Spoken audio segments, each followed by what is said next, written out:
So a short recap on the 240SX. So far I have removed the convertible top. I have taken out all the extra brackets. I have sectioned 13 inches out of the back of the car. I have chopped the windshield by 4 inches, which makes the windshield 2.5 inches shorter. And I have cut and installed the rear door of a Subaru Legacy station wagon and chopped the roof of that part of the roof. So next up, I'm going to take this top part of the rear and put it on the workbench and weld the two pieces together and then put it back on the car. I tack welded it in place to see if I liked the look of it, see if it was the right height.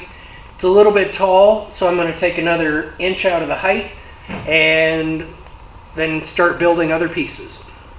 So the easiest way to do things like this is to find a piece of the project that is straight and work off of that. Of course, the outer skin is always going to be curved, but almost all cars are built on squares and rectangles. So if you look for the straight lines and work off of that, it'll make the project easier. So what I'm going to do is tack weld the roof to a piece of straight tube and get it the correct distance apart, and then I can make some panels that will tie the two pieces together and it'll all be perfectly straight.